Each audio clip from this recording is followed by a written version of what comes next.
Okay, so today we're going to talk about the emotional cycle that occurs in trials.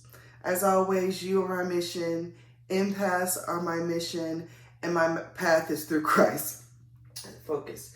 Lord, please be with me, even though I cannot feel you there. I have rest assurance that you are here. Okay, so we're going to talk about, I'm going to tell you a story about when I was in a coma for like 4 days. I'm going to tell you the story, and hopefully you will see kind of the pattern of behavior or the pattern of the trials. And I'm going to talk about kind of what you will feel during your trial, during your tribulation. And hopefully you can kind of get overstanding just through my own experience. So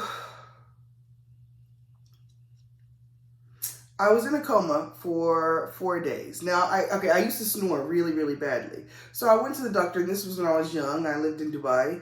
And I was, my friends, we went on trips together and like, oh, your snoring is so bad. So I went to the doctor. They're like, oh, yeah, we can do a surgery. We'll cut out a piece of your nose, in the cartilage, your uvula, and your tonsils. So I was like, oh, okay, that's fine.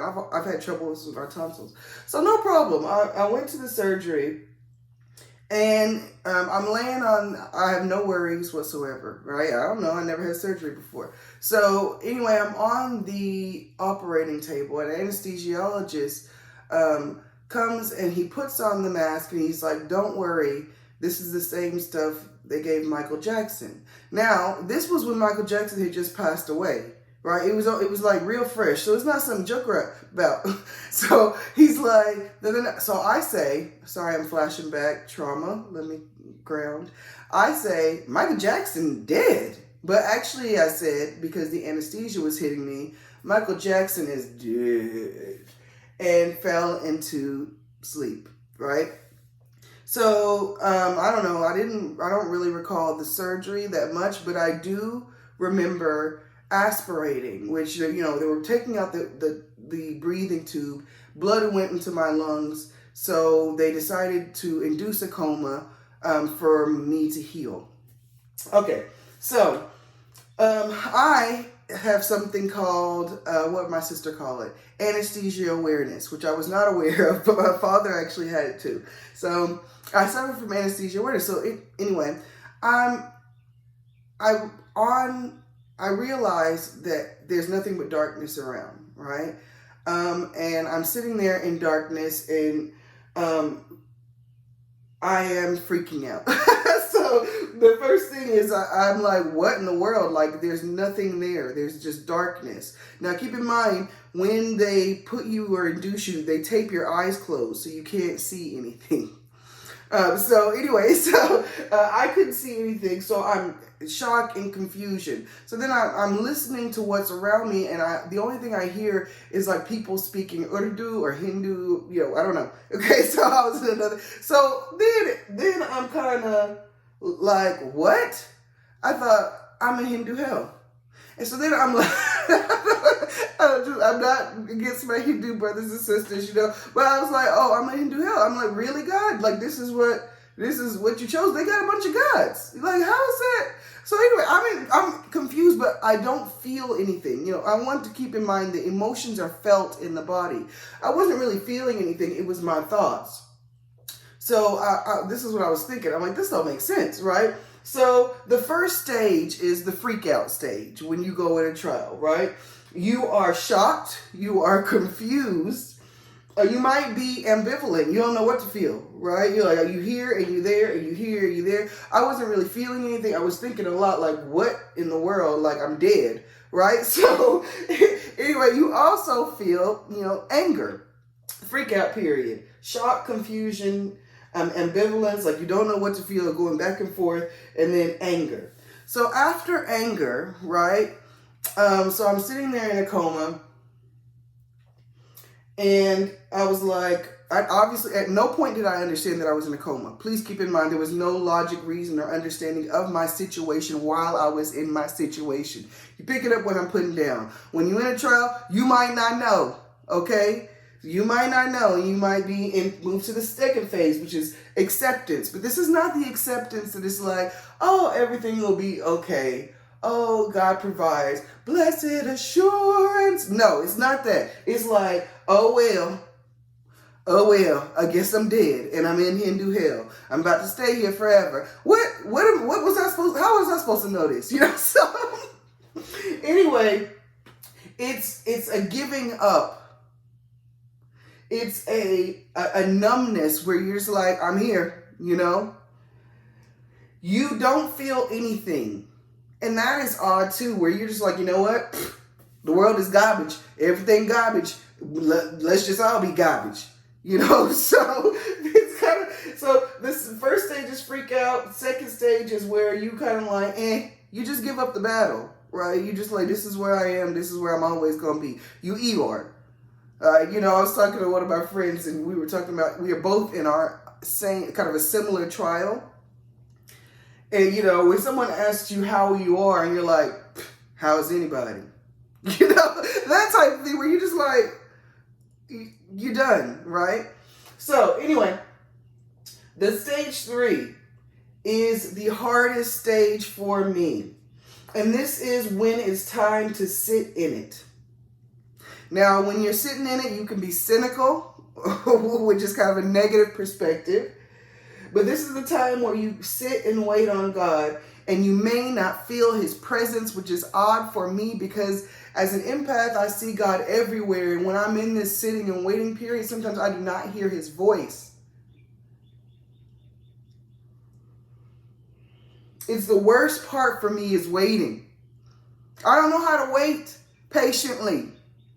I know how to actively wait, tapping my foot in line, waiting to be the next called in line, waiting for it. Waiting to hear God's voice. So then when you don't hear God's voice, there is panic and there is worried and you become hyper-focused on the pain. So at the second stage of me being in a coma, I realized that I could not breathe on my own. They had hooked up a breathing tube, and what you don't know about the breathing tube is it doesn't let you breathe when you want to. It's on a set schedule. But I felt like I was suffocating. And I was in this kind of focus, this hyper-focused situation where I felt like I couldn't breathe. We get so involved in our situation, in the darkness, there's only chaos. There's no solution. So I was sitting there, I don't know how long, whether it was days or whether it was, I don't know how long it was, but really hyper-focused on the fact that I could not breathe. Now again, there's confusion. Not once did it occur to me that I was in a coma. I did not understand what was happening. So meanwhile, while I'm in this coma, number one, I hear the nursing staff, I don't know how, they started speaking English, obviously. The nursing staff start arguing about, I'm not going to pick her up. She's too heavy. You pick her up. I'm not going to pick her up. She's too heavy. Arguing about picking me up. Meanwhile, I see hear the nursing staff looking in my hair, because at this point I had micro braids, but I had like just the braids all around and then weave in the top. Don't just Google it, but weave in the top so that way my hair was looking clean. They were looking at my braids, seeing how my braids were connected.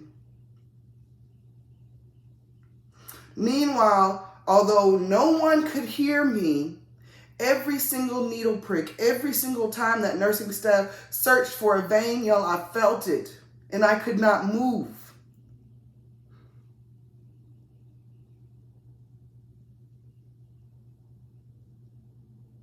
We hide our pain so often. We hide our anguish so often. Now, at this point, I wasn't hiding, right? I couldn't move. But there are times when, we're just keep taking it and keep taking it and keep taking it and never cry out. So the next stage is calling out. So how did I get out of my coma? Now, my friends were visiting me When I was in the hospital, because I was supposed to be in and out, guys. It was out, I was maybe stay the night and then come out. So my friends started visiting me. First of all, my friend told me, "Oh, Amber, your mom is coming. Your mom is coming," while I was in a coma. But anyway, my friends are talking to me like I'm, like I can't hear them, like I'm dead, but like I can totally hear them. And somehow I was able to move just my center body enough to start shaking.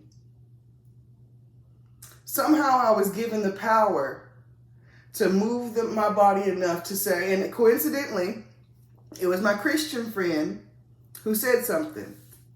The doctor was coming in, they were talking about my condition, and she said, "Is she supposed to be moving like that?" And the doctor said, "No." Maybe she can hear us. "Can you hear us?" And maybe my girlfriend said, "Can you hear us, Amber?" And I started shaking and shaking and shaking again. So my girlfriend puts her hand down to near my hand, and I write out the words O-U-T.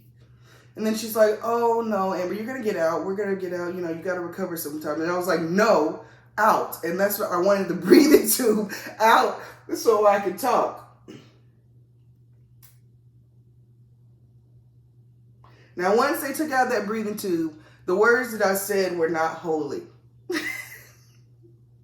It was more like, who messed up and kept me in here this long, is what I said. But I used other words, that aren't for this station. So anyway, the point is that when I called out to help, now I didn't call out the name of God at this point. I was wayward. Now I know God, right? I was saved when I was younger, but it did not occur to me that I was, in mortal danger. I was just confused. So when I called out to my friends, when I shook, when I got that energy, when the Holy Spirit, when the Spirit of God gave me that energy to shake my body and say, "I need help and I am in here," God comes. Now, what does God look like? God can be logic, where you get the answer that you've been waiting for when you're in turmoil and you don't know what to do. God can be reasoning. God can be an answer, a simple answer that, we can be so involved in that sitting in it or that acceptance or that anger phase that we're not able to hear the answer that God is giving us. It can be power, being able to move your body a little bit so people can see you for who you are. It can be peace that surpasses all understanding. Your trial doesn't have to be a physical one. It could be an emotional one. It could be something at work. It can be something in your personal life. So I called out and God comes and I am free again. Now I quickly healed from this injury, and honestly, it got after I woke up, it got to the point where I told them, "You're not going to stick me again." And after that, they released me because I refused treatments.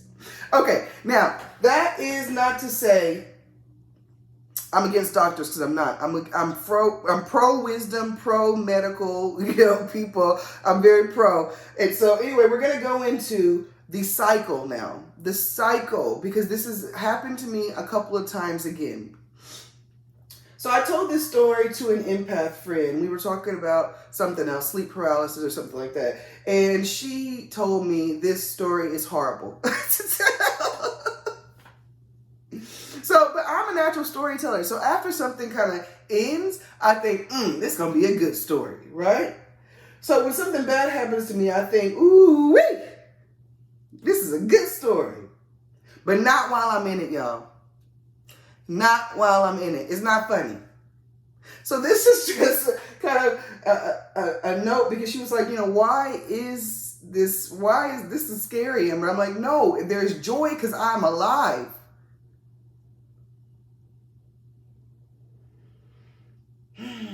So, unbeknownst to me, this created trauma. I honestly told the story so often that I didn't realize that there was trauma associated with it. But I started not liking needles, right? I never really liked them before, but the fact that I could feel them and me not being able to move gave me this fear of needles for some time, which I'm pretty good at. I got my COVID shot. Good. Okay, so also, I stopped going to the doctor for a while. Now, I was traveling abroad, so I could have an excuse or whatever because I was living in other countries, but I did stop seeing a doctor. Even when I got back to the States, I didn't see a doctor for a while. So anyway, I said, you know what, Amber, you need to go to see the doctor. At least go to see the OBGYN, the lady doctor. So, we come up again. I go to the lady doctor, it's a guy, but it's she, OBGYN. So anyway, I go to the doctor, and I've been seeing him year after year for a while. And he's like, oh, you have fibroids. And I was like, oh, I didn't know I had fibroids, but thank you for, and sorry I'm telling you guys all my business, but it's a cycle, so I gotta tell you.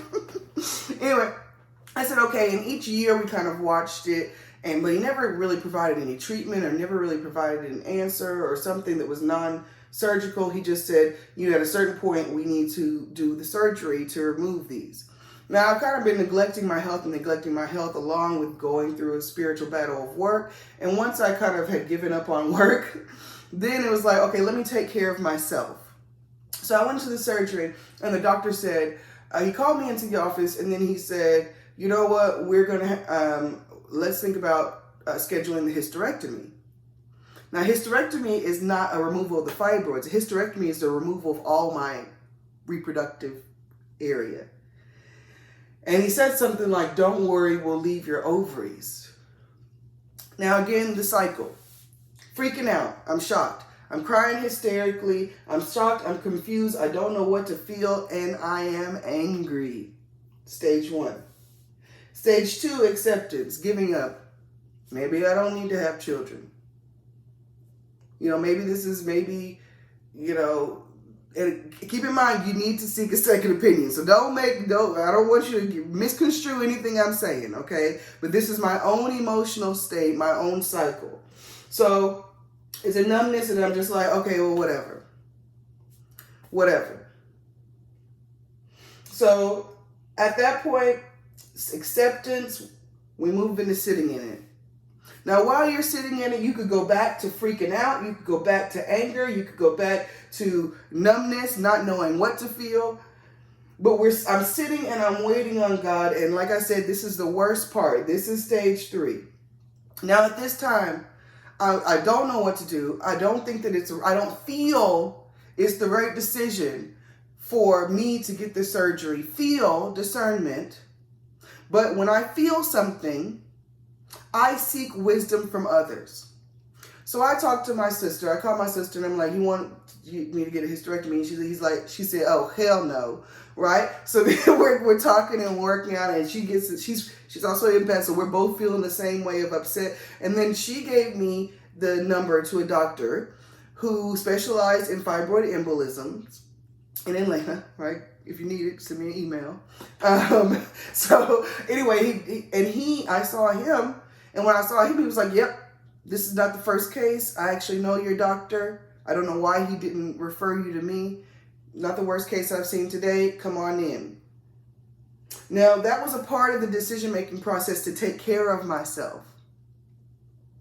But keep in mind, I'm still sitting even in it. Even after the surgery, guys, the waiting part was the worst part for me.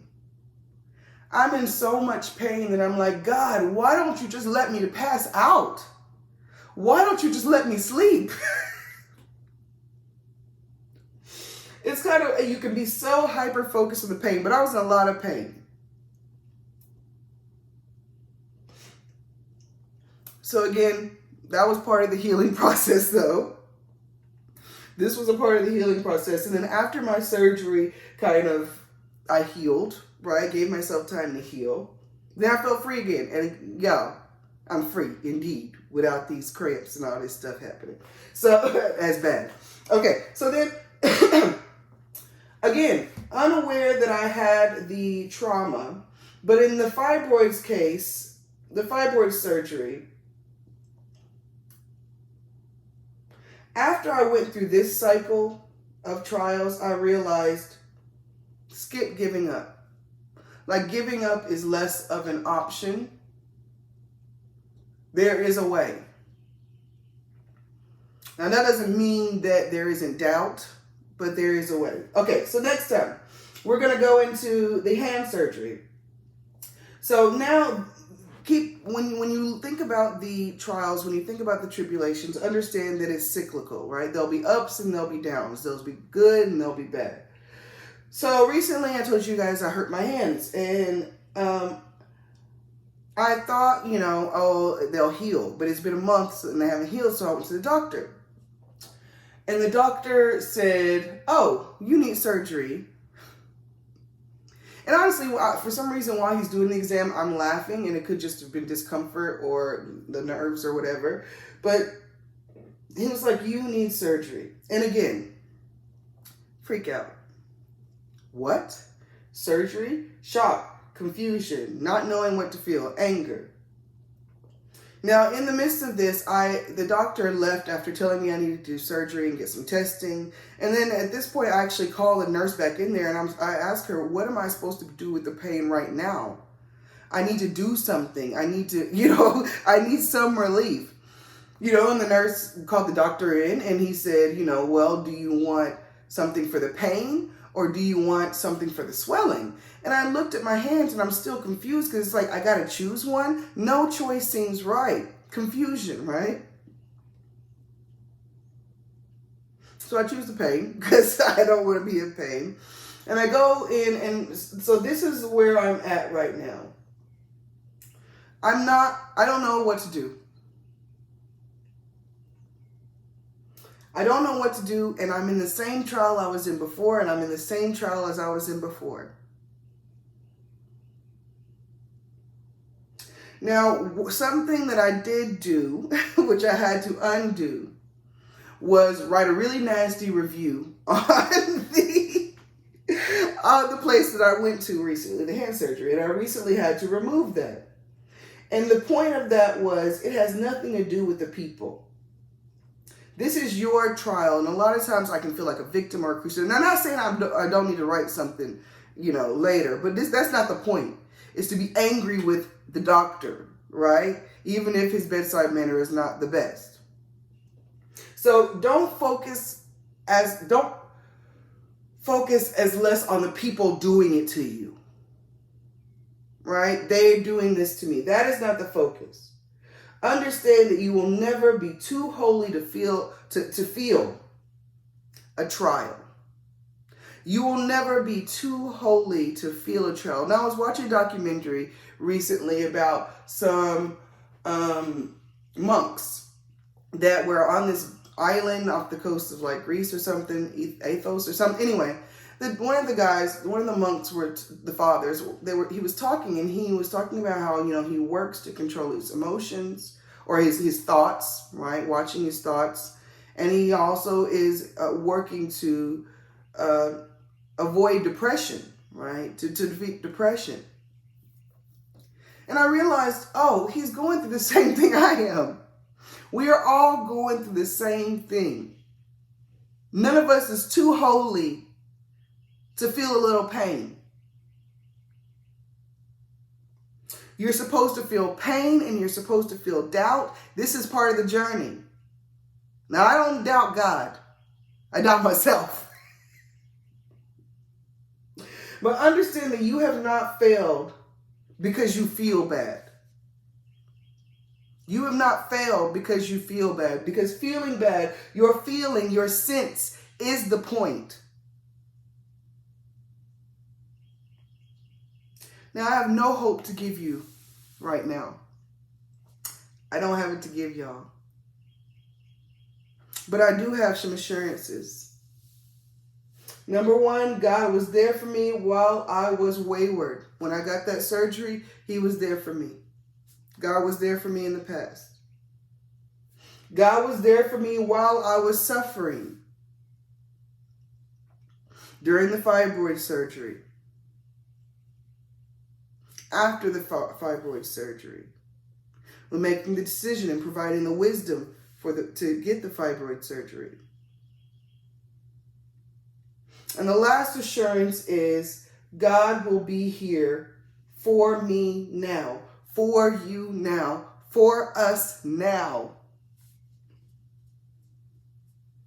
So, a couple of tips. Couple of empath tips. Number one, use your empath ability. Use your discernment.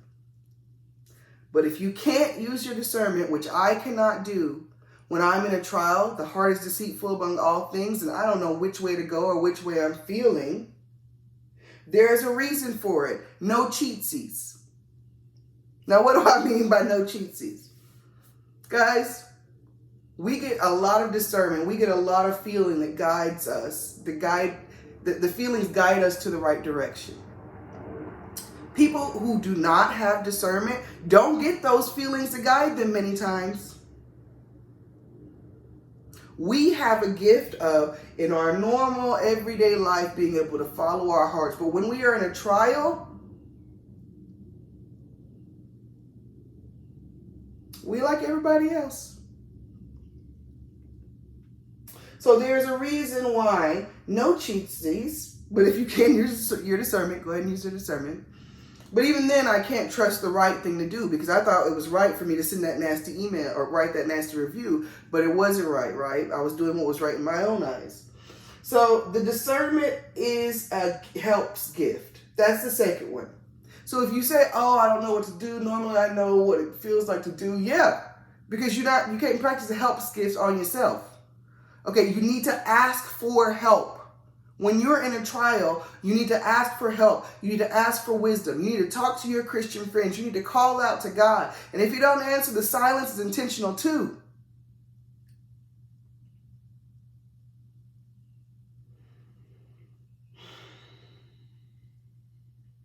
You must ask for help, and then we wait.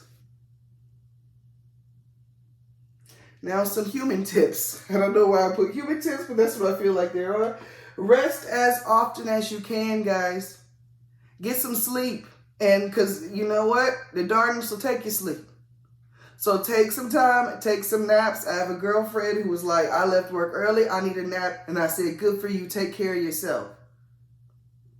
Take care of yourself because you are in a trial.